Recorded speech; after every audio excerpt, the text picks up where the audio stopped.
Hey all, it's Nicole for 49 and Market, and today I'm going to be using the new Vintage Artistry Nature Study collection to make that layout. This layout is also based on the June sketch that's up in the Facebook group. And so here's some of the products that I'm going to be using. I'm going to be using the 6x8 collection pack, the Chipboard Word Set, the Foliage Rub-On Transfer Set, and the General Elements. And then I'm also going to be using the Foundation 1 for my background. So to get started, I'm using the 6x8 paper pad to back my photo with, some matte. And then I'm going to use a little piece of the same paper and tear it a little to put on the right side of my page. I'm going to do that a little bit later. But I am going to go ahead and distress all of these off camera because I like to do it over my trash can so that all of the little paper bits go in the trash instead of all over my desk. And this is about where my photo is going to go. My photo is a picture of a little stream that I found in Flagstaff while I was on vacation. And Flagstaff is in Arizona, if you guys didn't know. The sunset was just beautiful. It was perfect. So here's that little piece of paper that I'm adding to the right side of my page. And now I'm going to bring in the rub-on transfers, and I'm going to put them in lots of different areas on my page to add some more interest to it. They kind of look like little paint splotches is what I'm calling them. And then I'm going to use some of the wordy bits to add those as well. I'm going to make 3 main clusters on my page. One is going to be over here on the right side. One is going to be to the lower right of my photo. That one's going to be my main cluster. And then one's going to be to the upper left of my photo. And that's kind of how the June sketch looks as well. So as you can see, I'm adding my transfer rub-ons. And I'm just using the little stick that comes with it. It works the best that I've actually found, so that's what I use to put those down.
So now I'm bringing in the Chipboard Word Set.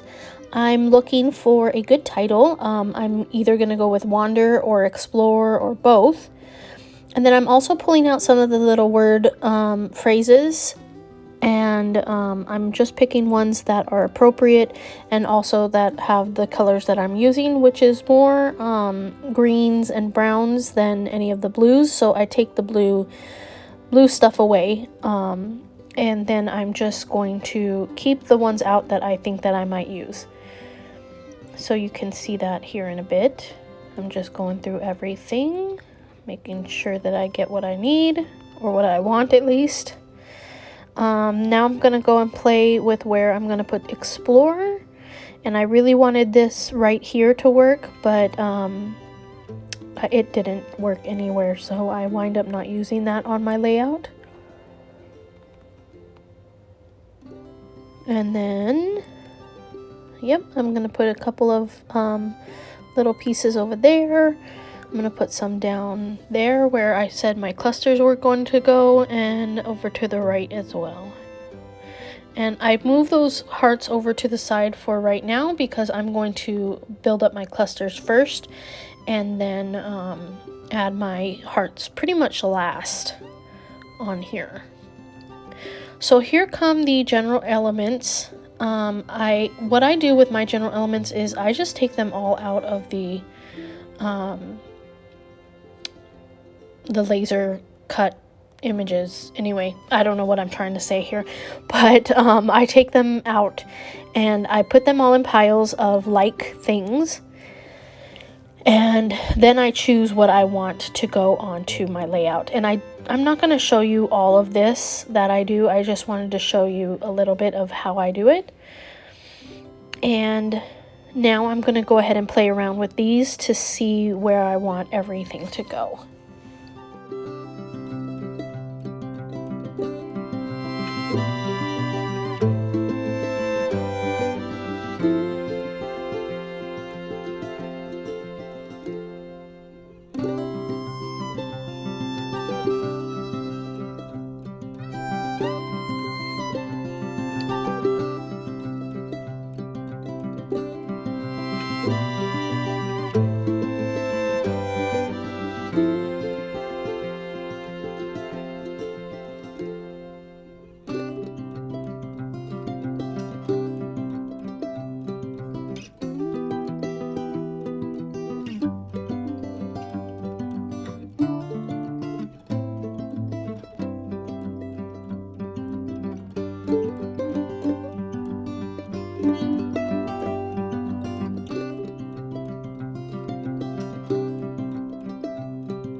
So now everything is pretty much where I want it, so I'm going to go off camera and glue everything down, which I just did in the magic of movies. And I did add that little frame stand right there above the title, and now I'm using the hearts to go ahead and place them around the page as well. I'm going to put 5 over here on the right, and then the rest are going here and there. And then I'm going to go ahead and glue those down, and I'm using art glitter glue because that seems to be the best glue that I have found, so I'm pretty loyal to that.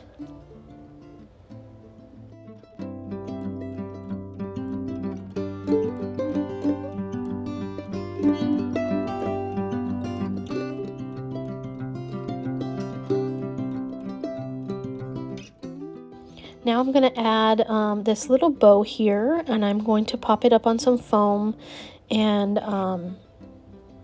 just add that bow right where the florals are, near that little wreath.